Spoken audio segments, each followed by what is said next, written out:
Hello friends, तो स्वागत है आपका हमारे यूट्यूब चैनल आरबीसी सॉल्यूशन में।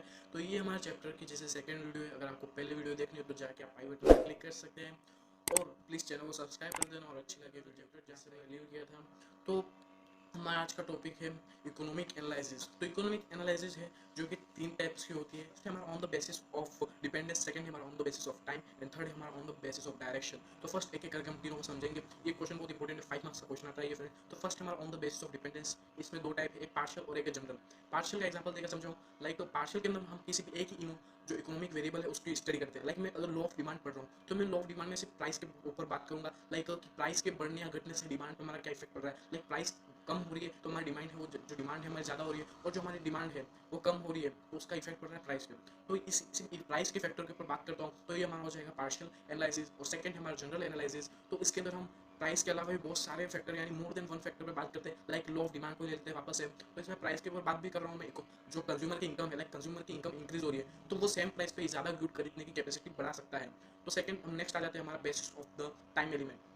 टाइम एलिमेंट के जो बेसिस है उसके ऊपर तीन टाइप्स होते हैं इसके। फर्स्ट है हमारा static, second comparative and third है हमारा डायनेमिक। फर्स्ट स्टैटिक के ऊपर बात करें तो स्टैटिक जो हमारी एनालिसिस होती है इसके अंदर हम एक पर्टिकुलर प्लेस ऑफ टाइम यानी कि जहाँ पे कोई भी चेंजेस नहीं हो रहे और वो इक्विलिब्रियम की सिचुएशन है, यहाँ पे कोई भी चेंजेस नहीं हो रहे, इस पॉइंट के ऊपर हम स्टडी कर रहे हैं, इस टाइम की स्टडी कर रहे हैं। तो इसमें सारी चीज़ें क्या होती है, कॉन्स्टेंट होती है। तो इसको बोलते हैं हम स्टैटिक जो एनालिसिस। देन सेकंड आता है कंपेरेटिव एनालिसिस। तो इसके अंदर हमारी बाकी सारी चीज़ें हैं वो सब सेम ही रहती है स्टैटिक की तरह, लेकिन इसके अंदर होता है कि हम दो स्टैटिक सिचुएशन को आपस में कंपेयर करते हैं। लाइक अभी की सिचुएशन है जब मेरा मार्केट है वो डाउन है, और जो पहले की सिचुएशन है जब मार्केट मेरा अप था, तो इन दो सिचुएशन को जो मैं कंपेयर कर रहा हूँ, इनके वेरिएबल्स कंपेयर कर रहा हूँ, तो ये हो जाएगी हमारी जो है एक कंपेरेटिव स्टडी।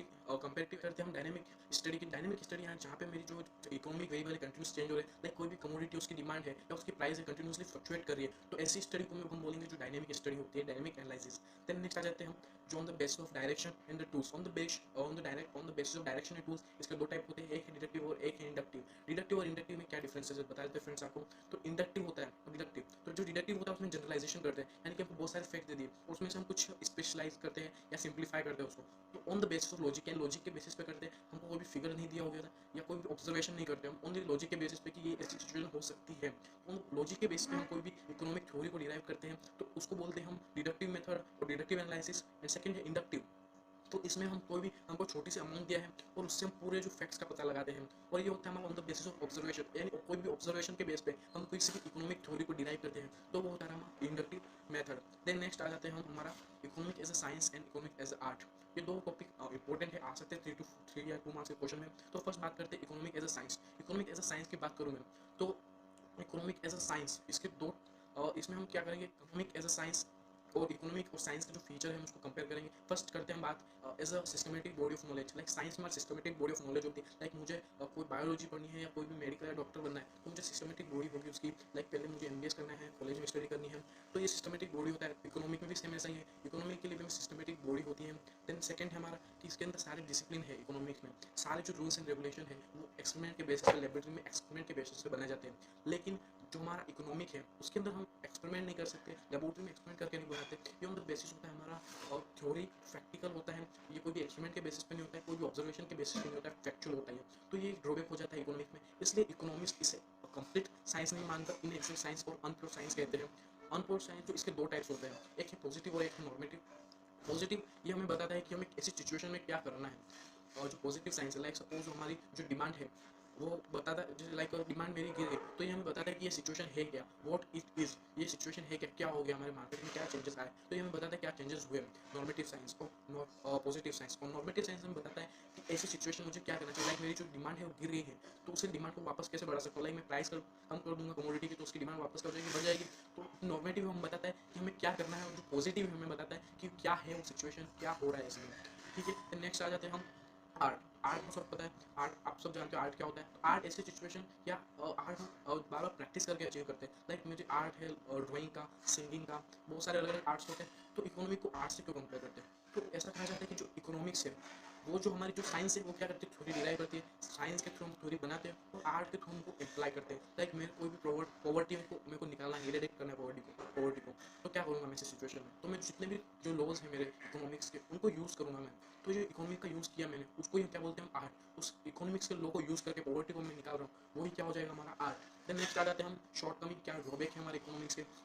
इकोनॉमिक्स के ड्रॉबैक्स में देख सकते हैं फर्स्ट कि इकोनॉमिक है वो इनएग्जैक्ट साइंस है, यानी कि इसके सारे जो रूल्स और रेगुलेशन है अनप्योर है, ये हर जगह सेम जो है अप्लाई नहीं कर सकते। लाइक मैं बात करूँ डिमांड की, डिमांड समझ लो आप कि कोई गुड की प्राइस बढ़ गई तो डिमांड कम हो जाती है, हमारा लो है। लेकिन सपोज हम देखो कि अगर कोई भी मार्केट में फेस्टिवल है तो लाइक प्राइस कितनी बढ़ जाए, लेकिन उसकी डिमांड क्या होती है, कॉन्स्टेंट होती है, जो चाहिए हम वो लेते ही है, तो उसकी डिमांड में कोई भी चेंज और इफेक्ट नहीं होता है इस वजह से। तो एक ये ड्रॉबैक है कि हर जगह एक सेम इज अप्लाई नहीं होता है, कि यूनिवर्सल नहीं है, हर थोड़ा चेंज करना पड़ता है हर जगह उसको अप्लाई करने में।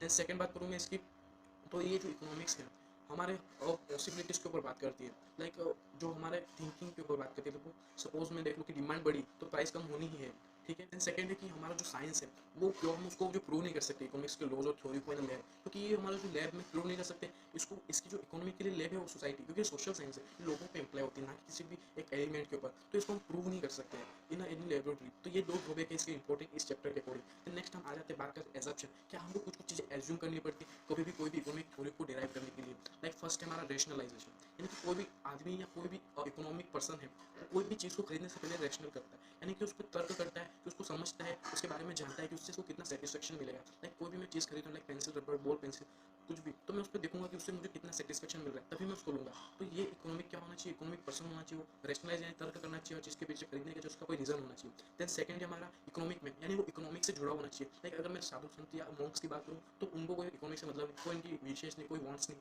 तो उनके ऊपर अगर हम स्टडी करें तो हमारा इकोनॉमिक क्या हो जाएगा, वहाँ पे फेल हो जाएगा, क्योंकि उनको किसी चीज़ से मतलब ही नहीं है। तो यानी हमारा इकोनॉमिक होना चाहिए, वो इकोनॉमिक एक्टिविटी परफॉर्म करना चाहिए, और उसको क्या होना चाहिए, वो वॉन्ट्स होनी चाहिए उसकी। देन सेकंड है हमारा नेक्स्ट पॉइंट कि सारी चीज़ें सेम होनी चाहिए। लाइक मैं डिमांड की बात कर रहा हूँ तो डिमांड के ऊपर मैं प्राइस की बात कर रहा हूँ, तो बाकी डिमांड कब हमारा लो है कि डिमांड क्या होगी, बढ़ेगी कब, जब प्राइस हमारी कम हो जाएगी। तो ये लो है हमारा, जो हम नेक्स्ट चैप्टर में पढ़ेंगे आज। तो ये लो कभी फुलफिल हो पाएगा, जब कि हमारी जो बाकी चीज़ें सेम रहेगी। लाइक सपोज आगे से मेरी जो उसकी प्राइस है क्या बढ़नी नहीं चाहिए, लाइक डिमांड प्राइस कम है मेरी और डिमांड बढ़ेगी, लेकिन अगर इस सिचुएशन के अंदर अगर कंज्यूमर है उसकी इनकम में कोई भी डाउनफॉल आता है या उसकी जो इनकम है वो कम हो जाएगी, तो क्या होगी, हमारी डिमांड को डायरेक्टली इफेक्ट होगा और हमारी इनकम जो डिमांड है वो वापस कम हो जाएगी। तो ऐसी सिचुएशन नहीं होनी चाहिए। तो नेक्स्ट है हमारा relation between social politics and other, ठीक है। तो इसका रिलेशन होना चाहिए सोशल पॉलिटिक्स से, यानी इकोनॉमिक्स अपने सिंगल अकेले नहीं चल सकती, उसका सोशल लोग यानी लोगों से, पॉलिटिक्स से उसका रिलेशन होना चाहिए, वो लिंक होनी चाहिए वो।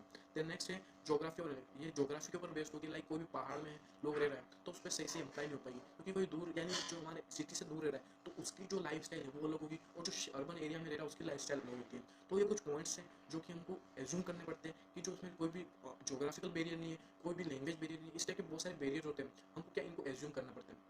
देन हमारा नेक्स्ट है मैन, तो यहाँ पे है मैन की जो वांट्स है अनलिमिटेड होती है, लेकिन क्या होती है हमारी जो डिमांड है वो लिमिटेड होती है।